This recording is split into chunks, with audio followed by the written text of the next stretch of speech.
2, versículo 1. Así que, hermanos, cuando fui a vosotros para anunciaros el testimonio de Dios, no fui con excelencia de palabras de sabiduría, pues me propuse no saber entre vosotros cosa alguna sino a Jesucristo y a este crucificado.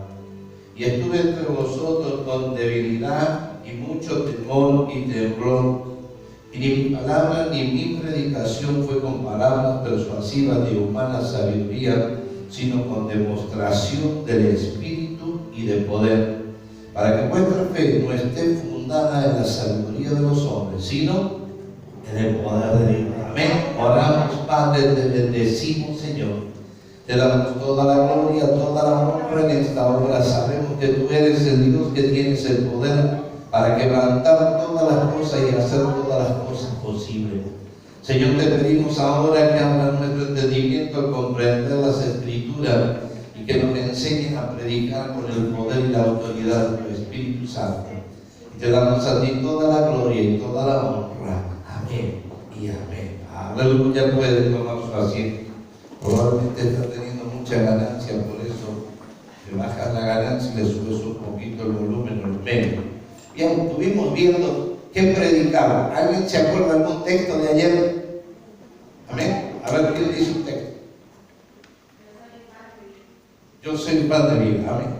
Aleluya. Más partido. Hermana León, ¿qué quiere decir?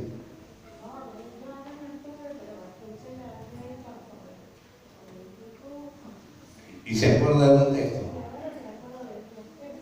Amén. ¿Alguien se acordará de Juan 3:16? A mi hermana Marcela.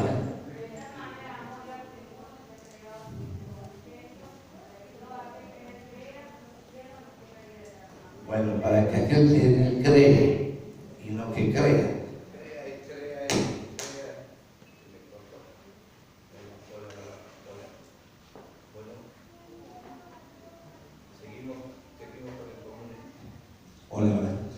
Crea es futuro, creer es presente. Amén. Aquí Pablo nos está enseñando en 1 Corintios capítulo 2 cómo él va a predicar. Volvemos allí en 1 Corintios capítulo 2, versículo 1. Dice: así que, hermanos, cuando fui a vosotros para anunciaros el testimonio de Dios, no fui con excelencia de palabra o de sabiduría. La predicación que nosotros tenemos que hacer, no tenemos que preocuparnos por decir palabras lindas, porque nosotros tenemos que saber hablar en la palabra de Dios. Ayer tuvimos 24 textos solamente en un solo tema y era la vida eterna. ¿Cuál es la vida eterna? Que te conozcan a ti, el único Dios verdadero, y a Jesucristo, quien has enviado. Amén. ¿Y a dónde está eso escrito? En la Biblia. ¿Y saben qué cita bíblica? San Juan capítulo 17, versículo 3. Amén. Hermanos, si usted no memoriza la palabra de Dios, nunca va a poder predicar. Yo le hago la pregunta: ¿usted quiere predicar la palabra de Dios? Recién la pastora nos dijo: si nos quedara una semana de vida, ¿qué haría? ¿Usted predicaría la palabra de Dios esa semana? Mire que no podemos mentir delante de Dios. Yo pensé, como dijo la pastora, ¿sabe qué? Yo me pondría a orar como el rey Ezequías para que me dé 15 años más de vida. Usted tal vez se pondría a hacer algunas cosas, a arreglar algunas cosas. Yo me pondría a orar. Creo en el poder de la oración. Ya me ha salvado 3 veces de la muerte, así que una cuarta no habría problema. Me pondría a clamar a Dios para que Dios haga un milagro. Pablo dice: cuando yo fui a ustedes, pensemos, Pablo, sabe, era una persona sumamente inteligente y sumamente estudiosa. Él había ido a lo que era la universidad de aquellos tiempos y sería hoy como un abogado, un doctor de la ley. Él había estudiado los pies de Gamaliel, que era el decano de la Facultad de Derecho de aquella época. Conocía no solamente la ley de Dios, sino que conocía también la ley de los hombres. Por eso cuando él lo maltratan, él apela y dice: yo soy ciudadano romano. Y allí dijeron: opa, le estamos pegando a uno de los nuestros. Entonces dijeron: bueno, Pablo, vamos a ver, te vamos a dejar libre. Y él dice: no. Ahora, por haber hecho esto, yo voy a apelar a César. Él conocía la ley, era un hombre docto. Pero dice que él se propuso, versículo 1, predicar, ¿qué cosa? Vamos al versículo 1. El poder está en la palabra, hermano. Usted tiene que leer la palabra, tiene que estudiar la palabra. Si quiere predicar, ¿cómo predicar? Hay que predicar la palabra. Ya el cristianismo tiene mucha gente que cuenta historias. Ya el evangelio tiene mucha gente que cuenta chistes. Pero tiene muy poca gente que predique la palabra de Dios. Y el poder está en la palabra de Dios. Así que Pablo dice: así que, hermanos, cuando fui a vosotros para anunciaros, ¿qué cosa? Entre la predicación, el testimonio de Dios. Nosotros somos testigos de Dios, no de Jehová, por si alguno no lo entiende. Él iba a testificar de Dios. ¿Qué iba a testificar de Dios? Lo que Dios había hecho en su vida. Pero no lo iba a hacer con palabras bonitas, con palabras de definiciones. Es más, dice que él estaba con miedo, estaba con temor. ¿Por qué? Porque usted sabe que el pueblo de Corinto era uno de los pueblos más cultos que había en esa época sobre la tierra. Era un pueblo entendido, era un pueblo de gente inteligente. Y el evangelio de Jesucristo no es de inteligencia, no es de razonamiento humano, no es de estudio humano. El evangelio de Jesucristo es poder de Dios para salvación a todo aquel que cree. Así que dice: cuando yo fui a ustedes para testificarles de Dios, no fui con excelencia de palabras o de sabiduría. Porque cuando la gente escucha palabras humanas o sabiduría humana, sucede una cosa.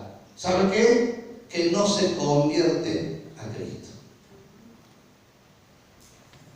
Cuando la predicación es humana, oh, qué linda predicación, pero no llega al corazón. Y si no llega al corazón, no va a desatar fe. Vamos a ver, versículo 2. Porque, me propuse no saber entre vosotros cosa alguna, siendo que él sabía de todo un poco. Sino, quiero saber una sola cosa. Quiero saber sobre Jesucristo y sobre este crucificado. Él les iba a hablar de Jesucristo. ¿Qué les iba a hablar de Jesucristo? Lo que vimos ayer, que es el dador de la vida, que es la luz de los hombres, que es el pan del cielo, que es el mediador entre Dios y los hombres, que es el único que hay salvación. No hay salvación en ningún otro lugar, ni hombre, ni templo, ni religión. Él es el mediador y por la fe en Jesucristo somos salvos. Así que él se propone una cosa: hablar de Jesucristo y hablar de este crucificado. ¿Qué querrá decir con esto? Él les iba a hablar de la cruz. ¿Sabe? Él le iba a hablar de la cruz. ¿Qué les iba a decir de la cruz? Que en la cruz Jesús llevó nuestros pecados. Que en la cruz Jesús cargó todas nuestras debilidades. Que en la cruz Jesús derramó sangre para sellar un nuevo pacto. Lo hemos visto en Hebreos, ¿se acuerdan? Capítulo 8. Iba a ser un pacto. Y el pacto era que ahora esta palabra iba a ser grabada en nuestra mente y en nuestro corazón, y Él sería nuestro Dios y nosotros seríamos su pueblo. ¿Y cómo iba a ser eso refrendado? Con la sangre de Jesucristo derramada en la cruz del Calvario. Así que si usted estudia las predicaciones de Pablo, va a ver cómo Él les empieza a decir en otras partes de la Biblia y les empieza a hablar de ese primer pacto, pero ahora les va a hablar del último pacto, y es el que hace el Señor Jesucristo con su derramamiento de sangre en la cruz del Calvario. Así que dice, yo solamente quiero decirles una cosa, hablarles de Jesucristo y hablarles de este crucificado. ¿Y cómo estuvo? Y estuve entre vosotros con debilidad y con mucho temor y temblor. Porque Él les iba a decir la verdad. Y cuando usted se encuentra con alguien que cree en blanco y el otro que cree en gris y el otro que cree en negro, no es tan fácil hablarle. Porque hay una tradición de años en el corazón que ahora tiene que ser transformada. Y es conocer la verdad, y la verdad es lo que nos hace libres. Así que Él sabe lo que tiene que predicar, pero esta gente tiene cosas arraigadas de hace tanto tiempo que Él está con temblor, está con debilidad, porque en otros lugares como en Damasco, el primer día que empezó a predicar, ¿sabe cómo terminó esa reunión? Lo apedrearon. No fue la primera vez. Los mismos judíos lo agarraron y le dieron azote. Estuvo en naufragio. Lo despeñaron por un muro. Así que Él sabía que cuando les hablara de Jesucristo, la cosa iba a estar más o menos. Pero cuando les hablara de la resurrección de los muertos, ahí la cosa iba a ser brava. Porque la gente no creía en la resurrección de entre los muertos. Y hoy hay muchos que tampoco creen. Y hay otros que creen en otra vida. Algunos creen que cuando en la vida pasada fueron sapos, ahora son seres humanos y en la que viene serán una jirafa o algo así. Y eso no existe, no es verdad. Ninguno de nosotros se va a transformar en un animal. Solamente nos vamos a transformar en cuerpo glorificado. Así que Pablo está allí. Y dice el versículo 4, y ni mi palabra, ni mi predicación fue con palabras persuasivas de humana sabiduría. Él podría haber apelado a la psicología. Hoy le llaman psicología pastoral, psicólogos cristianos, donde trabajan con los sentimientos, con las emociones, con la voluntad. Psicólogos, motivadores, que ya quedaron viejos, ¿se acuerdan? Ahora son los que, ¿cómo se llaman ahora? Influencer. Los influencers cristianos ahora. Así que Pablo dice, pero ni mi palabra ni mi predicación fue para influenciarlos o para motivarlos o para lavarles la cabeza, sino con demostración del Espíritu y de poder. Y esto es lo que falta hoy en día. Palabras con demostración de Espíritu y de poder. Y lo principal que falta es, ¿sabe qué? La oración. Porque lo único que trae poder en nuestras palabras es la oración. ¿Qué produce la oración? Lo que primero produce la oración es cambio en mi corazón. Cuando mi corazón cambia, yo tengo autoridad porque estoy cambiando a la imagen de Jesucristo. La autoridad no es un autoritarismo. La autoridad es algo que nos viene delegado de parte de Dios cuando nosotros hacemos lo que Dios quiere que hagamos. Recién escuchamos los hermanos cantos. Yo tuve la posibilidad de verlo en el Club Junior y hubo algunos hermanos de acá que también pudieron verlo cuando vinieron al Club Junior. La famosa explosión de sanidad. Se calcula que más de 1.000 millones de personas escucharon el Evangelio a través de la explosión de sanidad. Y por ahí usted puede comprar el libro que se llama Sanando a los Enfermos, de los hermanos Hunter.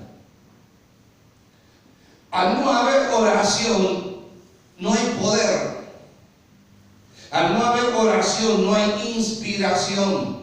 Al no haber oración, las palabras son como címbalos que retiñen. Yo puedo estudiar la Biblia como si fuera una materia, matemática o lenguaje, puedo definir sujeto, predicado, y puedo dar una charla bárbara de gramática o hermenéutica o homilética cristiana. Pero ¿sabe? No salva a nadie. Oh, qué lindo es escuchar a los traductores de la Biblia, porque le dicen que en el hebreo y en el griego, ¿sabe qué? No salva a nadie. Son palabras simples. Pero cuando usted escucha un hombre o una mujer que predica bajo el poder y la autoridad del Espíritu Santo, aunque de repente esté teniendo una charla muy sencilla, le va a tocar aquí el corazón. Porque hay un respaldo de parte de Dios que viene porque ha estado en la presencia de Dios. Hoy escuchaba un mensaje de Kathryn Kuhlman y ella decía, cuando yo empecé a predicar, dice, hablaba del cielo. Y después de tantos años de predicar, les quiero decir que ahora prácticamente ni hablo del cielo. Porque entendí lo que necesito es la presencia de Dios. El cielo en mí. ¿Cuántos predicadores pueden hablar de la presencia de Dios porque la viven? ¿Por qué hay tan poca salvación? Y porque no hay poder de Dios. Ya no escuchamos los avivamientos de hace 50 años, 60 años atrás. ¿Qué pasa? No hay hombres y mujeres que se den a la oración para tener un mensaje de poder. Un mensaje que viene del trono de Dios. Un mensaje que viene de la presencia de Dios y Dios dice tal o cual cosa. Así que Pablo dice, ni mi palabra, versículo 4, ni mi predicación fue con palabras persuasivas de humana sabiduría. Él no podría haber persuadido humanamente. Sabía cómo, pero él prefirió hablar con demostración del Espíritu y de poder. Aleluya. Porque tiene en mente el mensaje de Jesucristo, la salvación de las almas. Y es el versículo que sigue. Para que vuestra fe no esté fundada. Vuestra fe no esté fundada en la sabiduría de los hombres, sino en el poder de Dios. ¿Qué quiere decir esto? Muchas veces la fe del cristiano está fundada en lo que saben los hombres, en lo que han enseñado los hombres y en lo que te dicen los hombres. Es más fácil ir a preguntarle a alguien qué hago que preguntarle a Dios, Señor, ¿qué hago? Así también la pastora nos dijo, Pablo, cuando tuvo el encuentro con Jesucristo, le preguntó, ¿qué hago? Esta hermana Hunter, Francis Hunter, le preguntó a Dios, ¿qué hago? Pero nadie quiere perder medio día, o un día, o una semana, o un mes, buscando el rostro de Dios para decir, Señor, ¿qué quiere que haga? Entonces es más fácil mandar un WhatsApp, más fácil una llamada telefónica, más fácil, che, hermano, ¿qué te parece que hago? Y tomamos algunos pasajes como la multitud de consejeros y sabiduría, entonces le preguntamos a este, pero no vamos a Dios. ¿Sabe que Dios para usted como para mí tiene una respuesta específica? No somos iguales. Ante la presencia de Dios sí somos iguales, entiéndame bien. Pero el trato con Dios, con cada uno de nosotros, no es igual. Todos vamos hacia Cristo, aleluya. Todos tenemos una misma fe, un mismo Señor, un mismo bautismo, un mismo Espíritu. Pero el tratamiento de Dios para con cada uno de nosotros es distinto. Entonces yo te puedo decir que Dios me dijo que haga tal cosa y usted me dice, no, pero a Dios a mí me dijo otra cosa.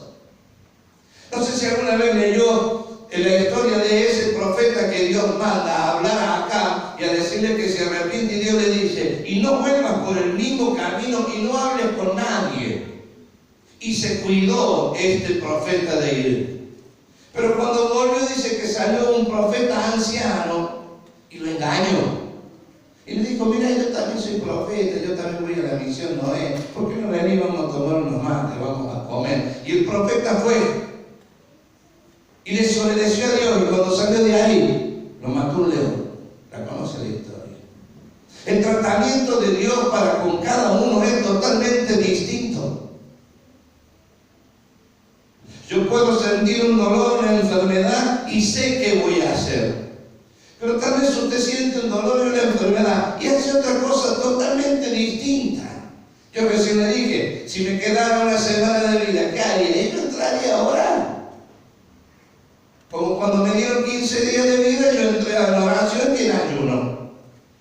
Y Dios cambió mi corazón y me dio un corazón nuevo. Pero yo sé cómo actúa Dios en mí. Y sé yo también cómo buscar a Dios, pero usted probablemente sabe de otra forma. El tema es que sea la forma que sea, lo hagamos. Entonces Pablo sabía que él tenía que hablar y que las palabras tenían que tener tanto poder para que la fe no esté fundada en sabiduría de hombres. Porque si no le iba a pasar lo mismo que había visto en Grecia. Que había pasado, que había allí toda clase de dioses y una lápida que decía, y al Dios no conocido. Y adoraron también al Dios no conocido por si la duda. Hoy hay cristianos que adoran a un Dios que ni lo conocen, no saben qué es la presencia de Dios, no saben qué es oír a Dios, no saben lo que dice la palabra de Dios. Porque no tomamos el tiempo para estudiarla o memorizarla. Así que Pablo dice, cuando yo estuve con ustedes estaba con temblor, estaba con nervios, estaba nervioso, porque yo no les quería hablar palabras de humana sabiduría, sino que les quería hablar palabras que tengan manifestación de espíritu de poder, para que su fe esté fundada en Él. ¿Usted cree que no había engañadores ya en la época que predicaba Pablo? Había tanto, y en la época de Jesús había otro tanto. Y en estos, después de 2000 años, hay muchos más. Pero son palabras persuasivas de humana sabiduría, no tienen una base bíblica, no saben lo que está escrito aquí, qué dice. Así que Pablo dice, ¿cómo tenemos que predicar? Bajo el poder y la unción del Espíritu Santo. Si usted analiza el mensaje de algunos predicadores, como por ejemplo el hermano Carlos Anaconda, tiene un mensaje muy simple, un mensaje de 15 minutos, pero es un mensaje contundente, porque tiene un respaldo de oración que le ha dado una autoridad, que cuando él dice, oíme bien Satanás, los cielos se conmueven.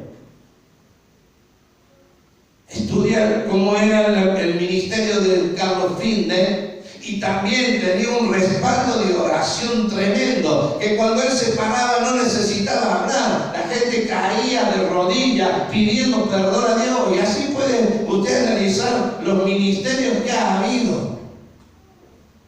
¿Por qué Jesús llegaba a la costa de un mar y un endemoniado venía y se postraba? ¿Por qué Jesús entraba en una aldea y también venían los leprosos y se postraban?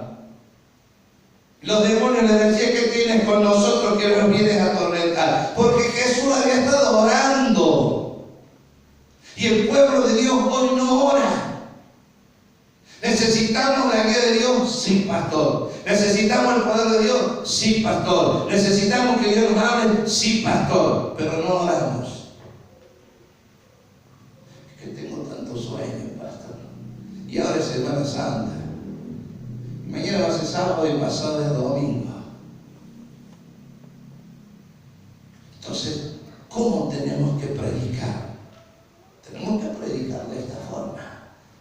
Ahora, cuando predicamos, hay algo que hay que hacer. Y yo quiero que vayamos al libro de Santiago. Pasa que me hemos robado minutos de mi predicación, entonces tengo que ir rapidito. Mire, ya es casi las 7:30. versículo 15 del capítulo 5 de Santiago. ¿Cómo empieza diciendo? Santiago capítulo 5, versículo 15. Hay que leer la Biblia, el poder sale de la Biblia. No me mire ahí, yo no tengo ningún poder, pero la Biblia sí tiene poder. ¿Cómo empieza allí el versículo 15 de Santiago 5? La oración de fe Y la oración de fe. Yo le hablé creo de esto recién, ¿no? Y la oración de fe, ¿qué va a hacer? Salvará al enfermo. Y el Señor lo levantará. Y si hubiera cometido pecado, le serán perdonados. Miren, en un solo versículo está todo el Evangelio. La oración de fe. ¿Cómo voy a tener una oración de fe si no oro? Si no entro en la escuela de la oración y creo lo que oro. ¿Se acuerda cuando yo le dije que estudiara sobre la oración invasiva? ¿Cómo voy a tener yo poder si no tengo una oración invasiva, si no invado el campo de Dios y el campo del diablo? Bueno, Jesús dijo, cuando ustedes entren en una ciudad, cuando invadan una ciudad, primero tienen que hacer una cosa. Tienen que atar al hombre fuerte. Y después le van a poder saquear. ¿Cómo atamos? Con la oración. Así que vuelvo al versículo 15. Y la oración de fe salvará al enfermo y el Señor lo levantará. Y si hubiere cometido pecado, mire hasta qué punto el poder de la oración nuestra llega. Que si hubiere cometido pecado, le serán perdonados. Mire, casi al mismo nivel de Jesús. ¿Usted está entendiendo esto? Confesaos, versículo 16, confesaos vuestras ofensas unos a otros y salid a contarle a los vecinos. Decirle a la esposa que el esposo le engaña. No. Y orar. Lea la Biblia, yo no tengo el texto acá, gracias a Dios, todavía no. Lea su Biblia, versículo 16. Confesaos vuestras ofensas unos a otros y orad unos por otros para que seáis sanados. Muchas veces la enfermedad es producto del pecado. O de que hay algo que no es correcto, algo que está escondido y tiene que ser confesado. Bueno, si usted lee el libro de los Cantos, va a ver que hay varios capítulos que hablan de ello, la liberación de distintas enfermedades por la confesión de pecados ocultos. Y termina diciendo, ¿qué cosa? Por acá, ¿leyeron qué dice? La oración. 3 veces hemos leído en este pasaje la oración. ¿Será que es importante? Y la oración eficaz del justo puede muchísimo. Pero ¿y si no oro? Si no oramos, ¿cómo vamos a tener poder? Jesús dijo, ustedes van a recibir poder. Aleluya, Hechos 1:8. Cuando haya venido sobre vosotros el Espíritu Santo. Pero si yo no me pongo, Señor, manda tu Espíritu Santo sobre mi vida y oro para que el Espíritu Santo llene mi ser, no va a hacer nada. Dios, porque le dije que el poder está en la oración. El respaldo de nuestras vidas está en el tiempo que hemos pasado a solas con el Señor, en el corazón que hemos abierto delante de Dios para que Él se manifieste. Aleluya. Vamos al libro de Marcos. Marcos capítulo 6, si no recuerdo mal. Amén. Marcos capítulo 6.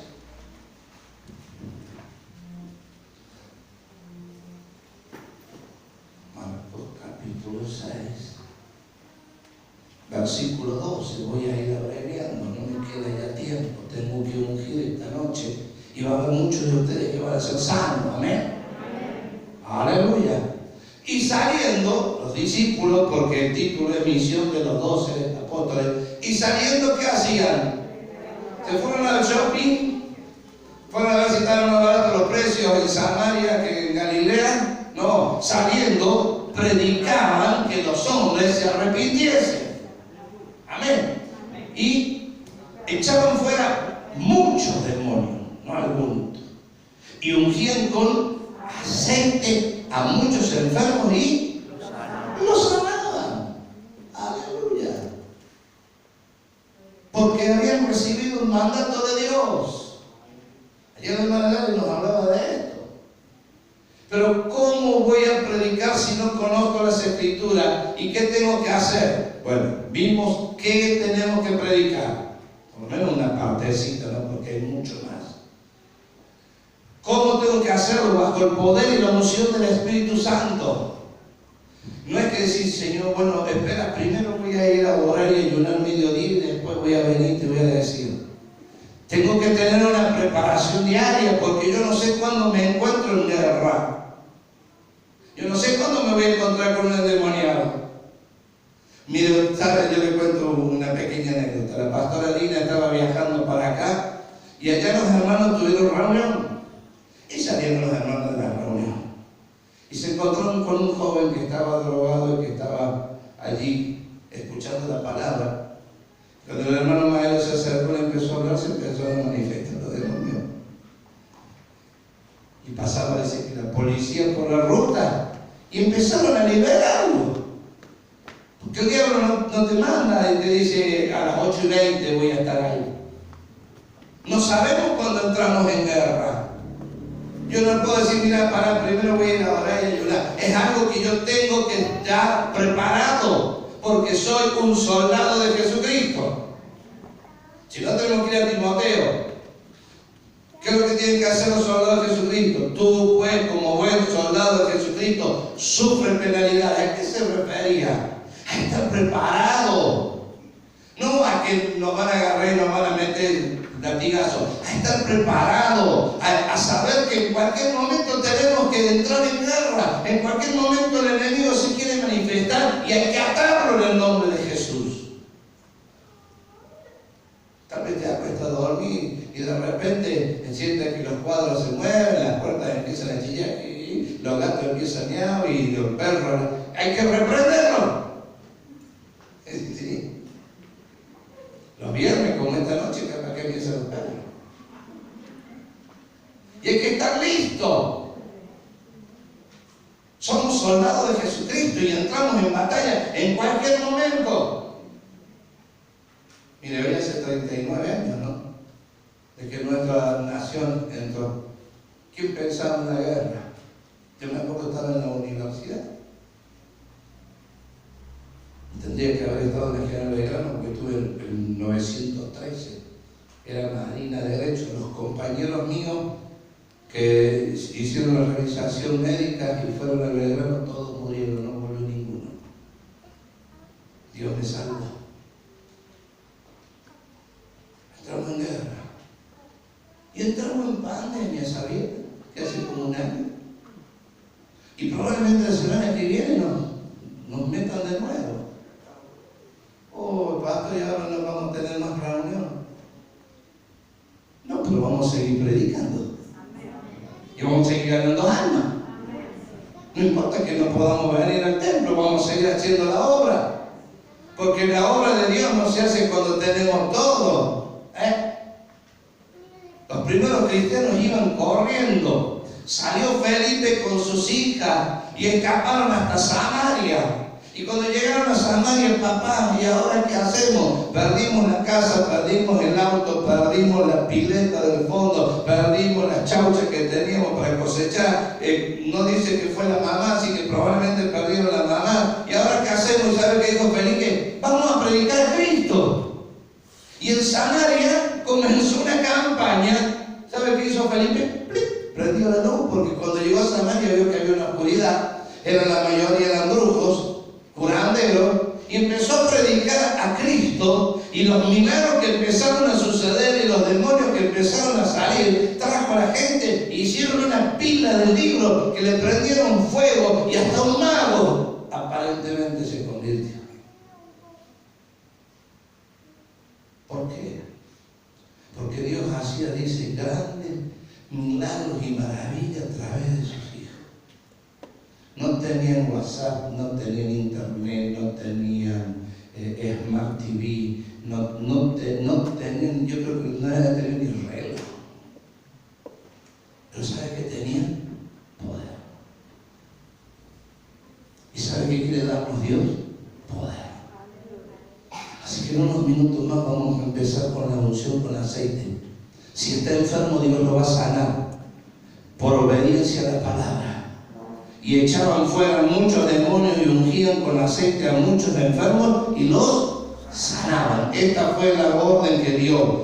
Versículo 7. Después llamó a los 12 y comenzó a enviarlos de dos en dos y les dio autoridad sobre los espíritus inmundos y los mandó que no llevasen nada para el camino, sino solamente bordón. Versículo 11. Y si en algún lugar no recibieren ni oyeren, salid de allí y sacudid el polvo que está debajo de vuestros pies para testimonio de ellos. De cierto digo que en el día del juicio será más tolerable el castigo para los de Sodoma y Gomorra que para aquella ciudad. Y saliendo, predicaban, aleluya, que los hombres se arrepientan.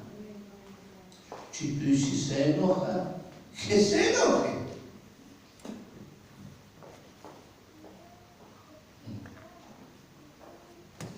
Y si no les gusta, bueno,